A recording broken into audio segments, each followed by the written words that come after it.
This is Taya Graham and Stephen Janis reporting for the Real News Network in Baltimore City, Maryland. We're standing outside the Maryland headquarters of the ACLU, where we've just learned about yet another privacy intrusion of law enforcement, this time using social media. Stephen, can you summarize the conversation we had with David Rocha today? Yeah, we talked to David Rocha of the ACLU. Apparently, the ACLU in Northern California caught a company called Geofeedia using social media to monitor protesters, activists, specifically in Baltimore and in Ferguson, right? And they were using social media not just as a way to monitor what's going on, but also, they said, as a means to prosecute and arrest. So we discussed this with David Rocha, the legal director of the ACLU of Maryland, and what he had to say about his concerns, his organization's concerns, and what this could do to the freedom to protest and associate and be politically active in the United States of America. This was the ACLU of Northern California that did a series of public record requests to law enforcement agencies out there seeking information about law enforcement agencies' use of this social media monitoring tool. And what it uncovered is that Geofeedia was abusing the special developer access that it had to different social media platforms' feeds, the underlying information, to create a law enforcement surveillance tool which was seemingly prohibited by the terms of service of those companies. So it raises significant questions about whether those companies were saying one thing to their customers and then doing something else in secret behind their back. And it raises really troubling concerns about law enforcement monitoring of political protest groups and creates the real potential of chilling political activists' use of these tools and destroying one of the most powerful tools for political engagement and activism and communication that has ever existed in this country or anywhere in the world. I mean, on the one hand, these social media platforms, Facebook and Twitter and Instagram and others, have created this newly democratized means of communication so that political activists here and around the world can communicate and organize and coalesce around shared political ideas in ways that were never before available because the information had to be shared through traditional media gatekeepers. And so what is new about these social media platforms is the way in which it has broadened who is a publisher, who's a speaker, and who has access to a global audience. And it's precisely because of that these social media companies have touted that variability. Because of that these platforms have been instrumental in political protest movements, significant political protest movements here in Baltimore, in the United States, and all over the world. And we've seen things because of that democratized publishing platform that we would never have otherwise seen, which is also why those social media platforms have seemingly promised to their users that their data is not going to be turned into a tool for state and police surveillance. There's a sort of basic trust between the social media companies and their user that has to exist in order for people to use those platforms and in order for those platforms to be the tools for democracy that their creators say they want them to be and that their users want them to be. And when the companies turn the user data over to law enforcement and turn them into a tool of political surveillance, that trust is not just eroded but sort of broken at a basic level in ways that have the potential to really not just destroy the social media companies' use as a tool, but undermine people's willingness to use those platforms at all. And I think that's why, once this information was made public, you saw both Facebook and Twitter immediately say that they were revoking the special access that Geofeedia had as a software developer, which was allowing them to then turn the social media streams, the data in these social media platforms, into tools of law enforcement surveillance.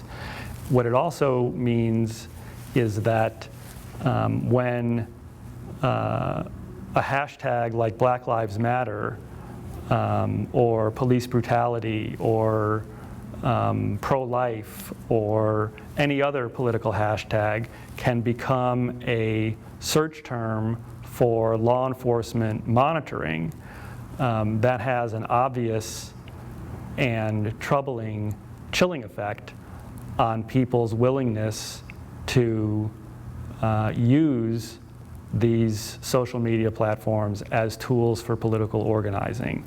And I think it is important to question and push back against government doing that. And from these marketing materials, it seems pretty clear that that's exactly what they were offering government the ability to do, what they were offering law enforcement agencies the ability to do. So they were touting the service, and they were basically essentially selling this to police departments. This is like a business, profitable business, where they're saying we can monitor these things real time and give you information you can use to. Right. Geofeedia is saying was using the access to the aggregate feeds that it had as a software developer, which in the case of Facebook was supposed to be available only to media companies and advertisers. They were using that access and then marketing that to law enforcement agencies and saying you can do hashtag searches, keyword searches, geographically based searches, and specifically touting their monitoring of political protests. So it raises very troubling questions. And then, I mean, the marketing materials related to Baltimore are just downright bizarre. It purports to recount incidents that have never been reported as happening, and it's difficult, if not impossible, to imagine those things having happened and not been reported. So the marketing materials quotes claims by a Baltimore County police officer that by using this social media monitoring, they were able to intercept kids who had hijacked a metro bus and were armed with backpacks full of rocks. That incident has never been reported, and it seems simply inconceivable to me that it could have happened and there would never have been a public report of that. There's one thing that's really interesting. They say we plan to use our archives from Geofeedia to prosecute as many lawbreakers and rights as we can. What are the dangers of turning Facebook, Twitter, or even media concerns into collaborators with government or police for criminal type of investigations? Anytime the government is archiving information about people's political activities, then that is a huge reason for concern. News media is not simply a tool of law enforcement, because we recognize that if you want to have a free press and if you want to have reporters able to serve the important role that they play in our society, there has to be some separation. And that same principle is true with respect to these social media platforms. If they are going to serve the role of being the democratic means of people connecting and communicating over political ideas and themes from whatever perspective, then people have to be able to do that without the fear that doing so is putting their name and politics into a government database. The other really shocking claim that is in these marketing materials is that the police were pulling pictures off of social media and then using facial recognition software to identify people with open warrants and then arresting them at protests. And if that's true, that would be another really troubling development. We just heard about Yahoo turning over all our emails to NSA. You know, we just had the Baltimore Police Department doing secret surveillance. Now we have this Geofeedia. I mean, are we losing the battle here for people's freedom of expression and ability to use these social media tools without fear of being under constant surveillance? I think what all of those examples show is that there is a battle to fight, but people are organizing around this issue all over the country, including here in Baltimore.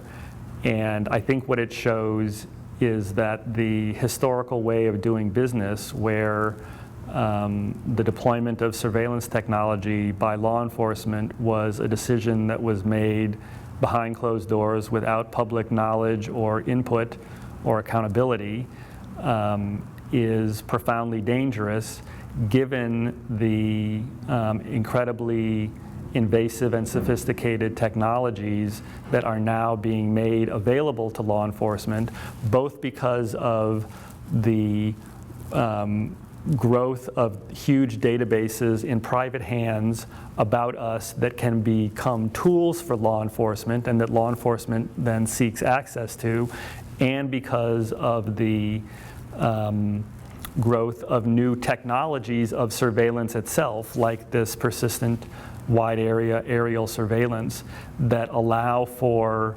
monitoring and privacy invasions on a scale never before known to humankind.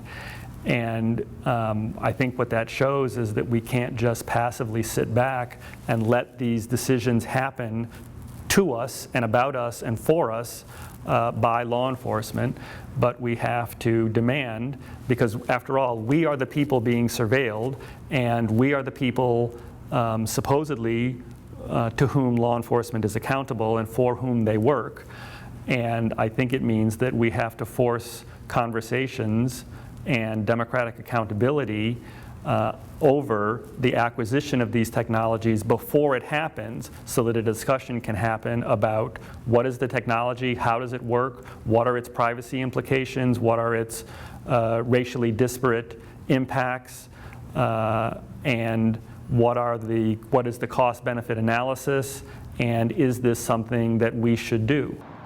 This is Taya Grimm and Stephen Janis reporting for the Real News Network in Baltimore City, Maryland.